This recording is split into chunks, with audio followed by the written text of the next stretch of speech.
সুপ্রিয় দর্শক, আসসালামু আলাইকুম। আপনাদের সবাইকে স্বাগত জানাচ্ছি এখনকার আলোচনায়। আপনাদের সঙ্গে আছি আমি সিরাজুল ইসলাম। দর্শক, আজ পবিত্র শুক্রবার, সবাইকে জুমা মুবারক। দর্শক, অনেক গুরুত্বপূর্ণ খবর আছে। বাবালবান্দে প্রণালী এবং লোহিত সাগরে জাহাজ চলাচল নিরাপদ করতে এবং স্বাধীনভাবে যাতে জাহাজ চলাচল করতে পারে এই লক্ষ্য ঘোষণা করে সৌদি আরব 14 সদস্যের একটি জোট ঘোষণা করেছে। এই জোটে বাংলাদেশও থাকবে বলে খবর পাওয়া গেছে। এদিকে গত রাতেও ইরানের পক্ষ থেকে মার্কিন ঘাঁটি লক্ষ্য করে ড্রোন হামলা চালানো হয়েছে। ইরানের জাতীয় সংসদের স্পিকার বাকের কলিবফ তিনি বলেছেন, কেশম দ্বীপে আমেরিকা যে বর্বর হামলা চালিয়েছে তার জন্য তাদেরকে মূল্য দিতে হবে। এদিকে ইরানের খাতামুল আম্বিয়া হেডকোয়ার্টার্সের প্রধান মেজর জেনারেল আলী আবদুল্লাহি তিনি বলেছেন, মধ্যপ্রাচ্যে মার্কিন সেনাদের জন্য তাদের সমরস্ত্র যেমন জরুরি, তেমনি তাদের সাথে কফিনও থাকতে হবে। কফিন এখন তাদের অবিচ্ছেদ্য অংশ হয়ে গেছে। একথার মানে কি? খুবই গুরুত্বপূর্ণ কথা। আরও একটি বিপজ্জনক খবর আছে, সেটি হচ্ছে ইরানের সর্বোচ্চ নেতাকে আমেরিকা এবং ইসরায়েল খুঁজছে। ইরানের সর্বোচ্চ নেতাকে আমেরিকা এবং ইসরায়েল যখন খোঁজে তার মানে কি আমরা সবাই বুঝতে পারি। এ নিয়ে আলোচনা করব। পাশাপাশি আলোচনা থাকবে মিশরের একটি সমুদ্র বন্দরে একটি এলএনজি জাহাজে ড্রোন হামলা হয়েছে। সেখান থেকে আমেরিকার একটি যুদ্ধ জাহাজও মারাত্মকভাবে ক্ষতিগ্রস্ত হয়েছে। এই ব্যাপারে আকারে ইঙ্গিতে ইরানকে দায়ী করা হচ্ছিল, কিন্তু ইরানের পররাষ্ট্রমন্ত্রী সাইদ আব্বাস আরাকচি ভিন্ন কথা বলেছেন। কি বলেছেন এবং কেন বলেছেন, এই সমস্ত নিয়ে এখন আমি বিস্তারিত আলোচনা করার চেষ্টা করব। আশা করি প্রত্যেকটি পয়েন্টের আলোচনা আপনাদের ভালো লাগবে। যদি আলোচনা ভালো লাগে তাহলে লাইক, কমেন্ট, শেয়ার করবেন এবং চ্যানেলটি সাবস্ক্রাইব করে সাথেই থাকবেন প্লিজ। দর্শক, চলুন বিস্তারিত আলোচনায় চলে যাই। প্রথমে যে আলোচনা করেছি সেটি হচ্ছে একটা জোট হতে যাচ্ছে সৌদির নেতৃত্বে, যে বাংলাদেশ সহ বিশ্বের 14টি দেশ সেই জোটে যোগ দেবে বা তার প্রতি সমর্থন জানিয়েছে বলে খবর বেরিয়েছে। এই জোটের লক্ষ্য হবে বাবালমান্দে প্রণালী এবং লোহিত সাগরে সৌদি জাহাজ বা সৌদির বন্দরের দিকে যে সমস্ত জাহাজ যাবে তাদের উপরে যে নিষেধাজ্ঞা আরোপ করেছে ইয়েমেনের হুতি সমর্থিত সামরিক বাহিনী বা সরকার, সেই নিষেধাজ্ঞা নাকচ করে দেওয়া, বানচাল করে দেওয়া। এবং ইয়েমেনের পক্ষ থেকে, অর্থাৎ ইয়েমেনের হুতি সরকারের পক্ষ থেকে সৌদি বন্দরের উপরে যে নিষেধাজ্ঞা আরোপ করা হয়েছে, অবরোধ আরোপ করা হয়েছে, সেই অবরোধ ভেঙে দেওয়ার চেষ্টা করা হবে।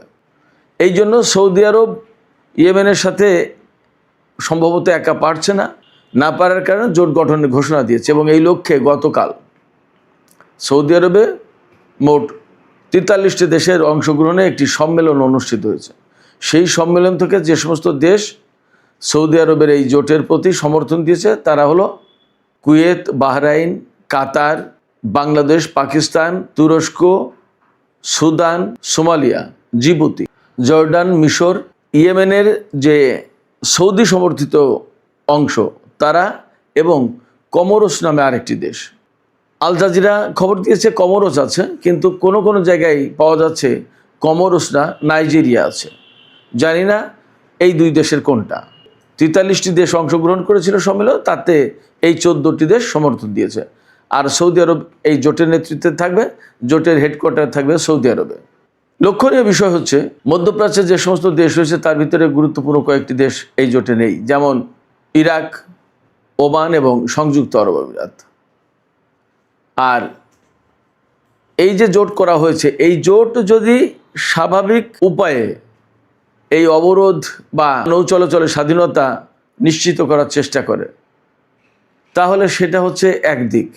কিন্তু বাস্তব কথা হচ্ছে যে একেবারে স্বাভাবিকভাবে বেসামরিক উপায়ে কিভাবে এই হুতি সমর্থিত সরকারের অবরোধ তারা ভাঙবে। তাহলে এখানে সামরিক হস্তক্ষেপ বা সামরিক সংঘাতের একটা প্রশ্ন কিন্তু থেকে যাচ্ছে, এটা অনিবার্য হয়ে উঠবে।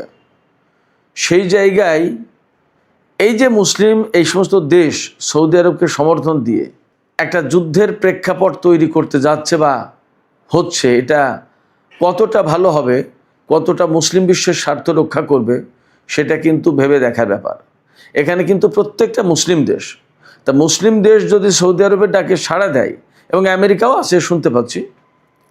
তো মুসলিম দেশগুলো যদি সৌদি আরবের ডাকে সাড়া দেয়, তাহলে আমার প্রশ্ন হচ্ছে এই মুসলিম দেশগুলো কেন সম্মিলিতভাবে সৌদি আরবকে এই কথা বলছে না যে ইয়েমেন তো আপনাদের একেবারে প্রতিবেশী দেশ এবং একটা দরিদ্র দেশ, তারাও মুসলিম দেশ, তার সাথে যে সমস্যা, সেই সমস্যাটা কূটনৈতিক উপায়ে আলাপ আলোচনার মাধ্যমে, সংলাপের মাধ্যমে সমাধান করি। আসুন আমরা সবাই এ ব্যাপারে হেল্প করি, আমরা সবাই মিলে এতে মধ্যস্থতা করি।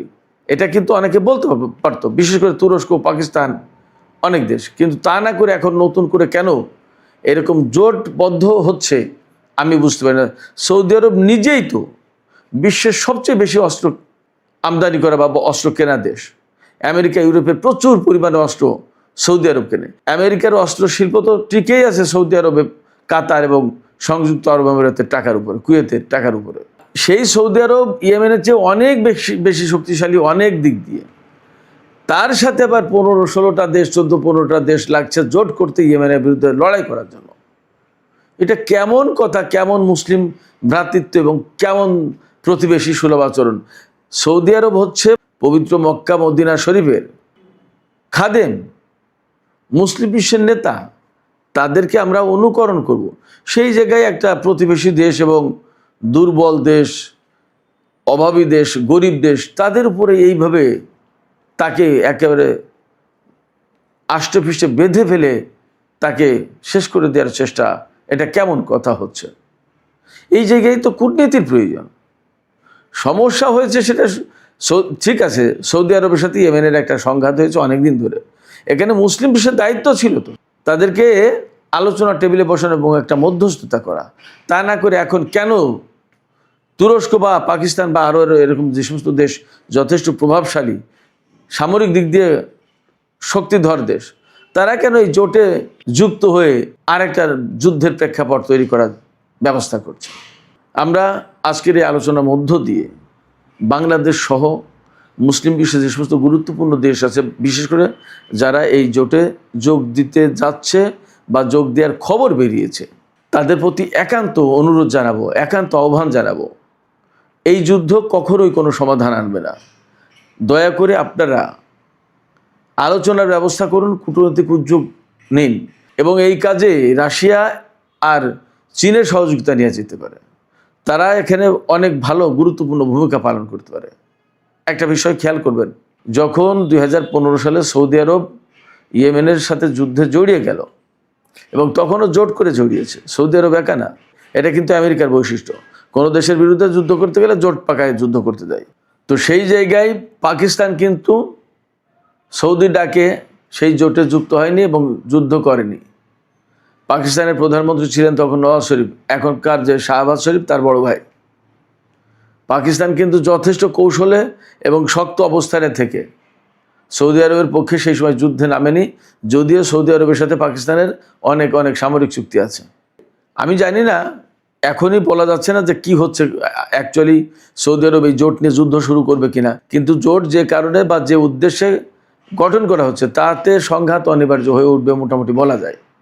এই জায়গায় বাংলাদেশের ভূমিকা কী হবে তাও জানি না। বাংলাদেশ এখানে অনেকভাবে কৌশল নিতে পারে, হয়তো জোটের প্রতি রাজনৈতিক সমর্থন দিতে পারে, কিন্তু যুদ্ধে অংশ নিল না। সামরিক অভিযান যদি কোনো কিছু পরিচালনা করে সেখানে অংশ নিল না। বাংলাদেশের অনেক জনশক্তি সৌদি আরবে আছে, সেখান থেকে রেমিট্যান্স আসে, আমাদের অনেক বাজার বা আমাদের অর্থনীতির একটা গুরুত্বপূর্ণ অংশ হয়ে গেছে সৌদি আরব, ঠিক আছে, কিন্তু সৌদি আরবের কাছে তো আমরা দাসখত দিন, এটাও তো ঠিক।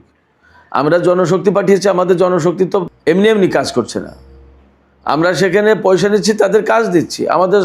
আমাদের জনশক্তির উপরে তো তাদের অর্থনীতি দাঁড়িয়ে আছে।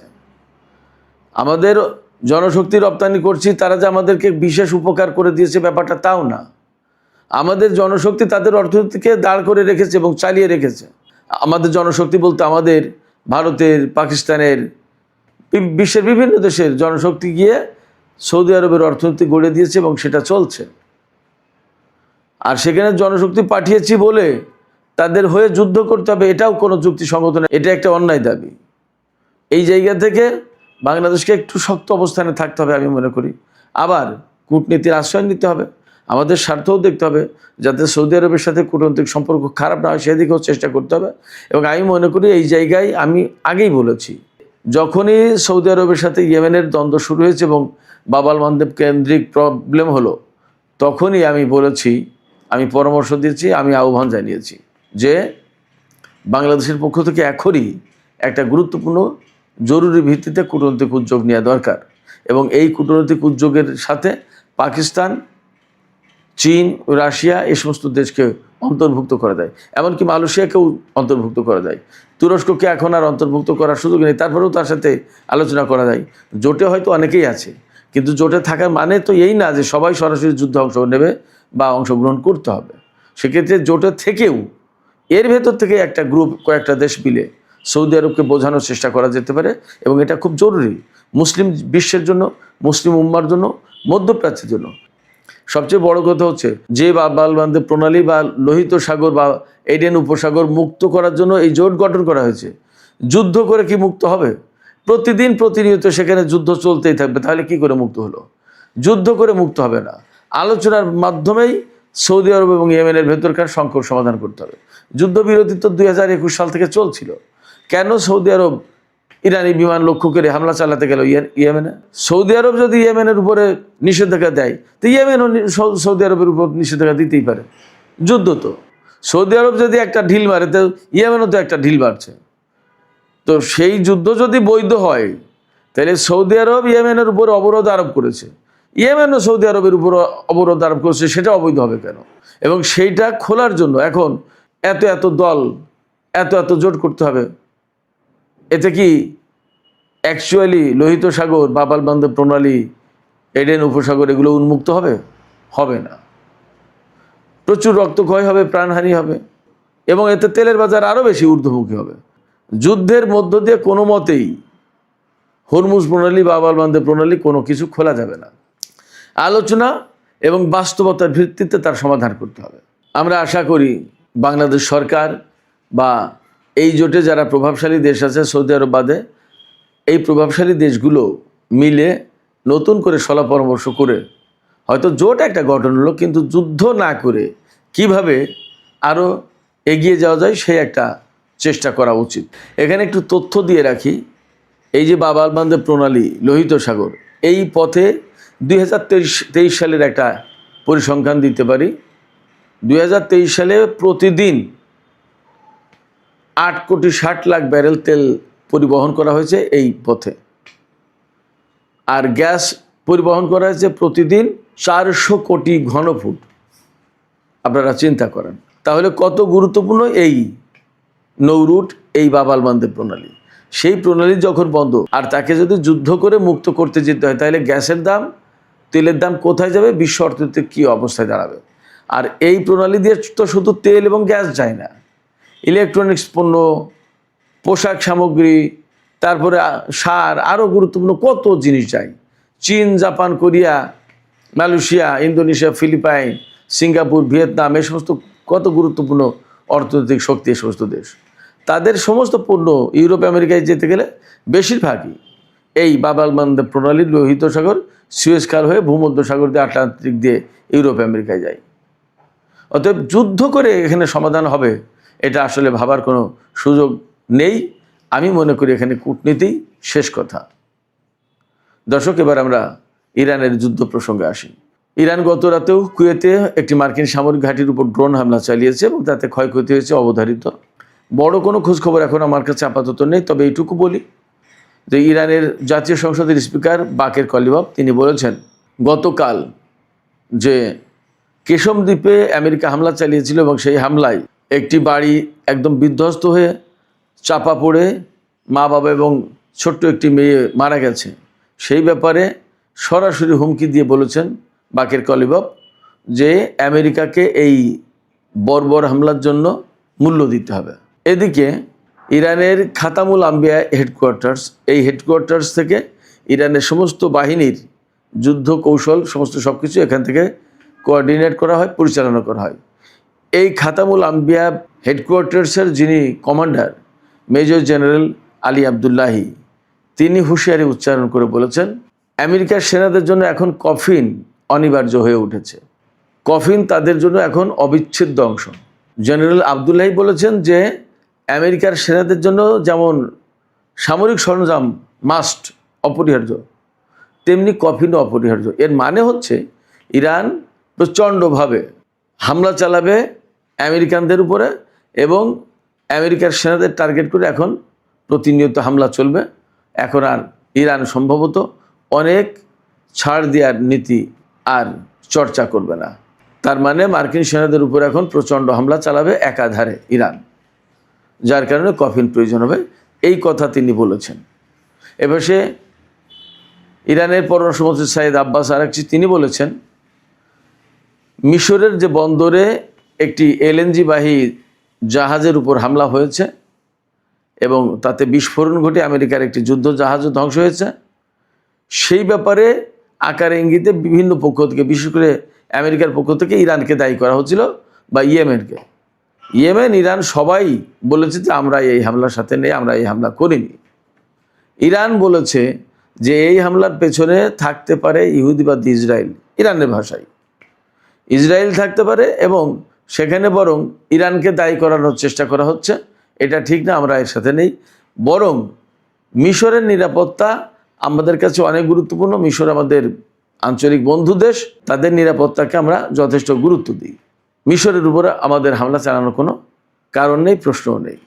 সম্ভবত ইরানের এই বক্তব্য থেকে একেবারেই বিষয়টা পরিষ্কার হবে। আর সর্বশেষ যে বিষয়টি নিয়ে আলোচনা করতে চাই, এটা খুবই বিপজ্জনক একটা খবর। সেটা হচ্ছে আজকেই খবর বের হয়েছে দেখলাম, ইরানের বর্তমান সর্বোচ্চ নেতা সাইদ মুস্তফা খামেনি, তাকে আমেরিকা এবং ইসরায়েলের গোয়েন্দারা খোঁজাখুঁজি করছে। তিনি সর্বোচ্চ নেতার দায়িত্ব গ্রহণের পর আজ পর্যন্ত জনসমক্ষে আসেননি। এই অবস্থায় তিনি কোথায় আছেন তার অবস্থান শনাক্ত করার চেষ্টা করছে আমেরিকা এবং ইসরায়েল। লক্ষ্যটা সহজ, আমেরিকা এবং ইসরায়েল যখন ইরানের সর্বোচ্চ নেতার অবস্থান শনাক্ত করার চেষ্টা করে, তার মানে হচ্ছে তাকে হয়তো হত্যা করার চেষ্টা করছে। কিন্তু একথাও ঠিক, ইরানের সাবেক সর্বোচ্চ নেতা সাইয়েদ আলী খামেনিকে হত্যা করে আমেরিকা কি তার লক্ষ্য অর্জন করতে পেরেছে? যদি নতুন নেতাকে হত্যা করে আমেরিকা কি তার লক্ষ্য অর্জন করতে পারবে? পারবে না। বরং তাদের জন্য বিপদ আরও বাড়বে, মধ্যপ্রাচ্যের পরিস্থিতি আরও জটিল হবে এবং ইরান কি তখন ছেড়ে দেবে? ছেড়ে দেবে না। বরং এখন আমরা দেখতে পাচ্ছি, শুনতে পাচ্ছি যে ওই যে মেজর জেনারেল আলী আবদুল্লাহি বললেন যে আমেরিকান সেনাদের জন্য কফিন মাস্ট। তাদের সাথে যেমন সামরিক সরঞ্জাম থাকে, তেমনি তাদের সাথে এখন কফিন থাকতে হবে। তার মানে ইরান আমেরিকান সেনাদের বিরুদ্ধে অনেক বেশি শক্ত অবস্থানে যাচ্ছে। সুপ্রিয় দর্শক, এখনকার আলোচনা এখানে শেষ করতে চাই। আলোচনা শেষের আগে আমি আপনাদের কাছে মতামত জানতে চাই। আশা করি আপনারা চিন্তাশীল মন্তব্য করবেন। সৌদি আরব এই যে জোট গঠন করলো, এই জোটের উচিত হবে কি ইয়েমেন বা হুতিদের বিরুদ্ধে যুদ্ধ করা বা বাব আল মানদেব প্রণালী এবং লোহিত সাগর উন্মুক্ত করার জন্য যুদ্ধে জড়িয়ে পড়া, নাকি তাদের উচিত হবে সম্মিলিতভাবে সৌদি এবং ইয়েমেনের মধ্যকার চলমান সংকট নিরসন করার জন্য কূটনৈতিক ভূমিকা নেওয়া, উদ্যোগ নেওয়া? আপনাদের মতামত জানিয়ে কমেন্টে লিখতে পারেন। আর ভিডিও ভালো লাগলে লাইক, কমেন্ট, শেয়ার করবেন এবং চ্যানেলটি সাবস্ক্রাইব করে সাথেই থাকবেন। দর্শক, এখনকার আলোচনা এখানে শেষ করতে চাই। আপনারা সবাই অনেক অনেক ভালো থাকুন। আল্লাহ হাফেজ।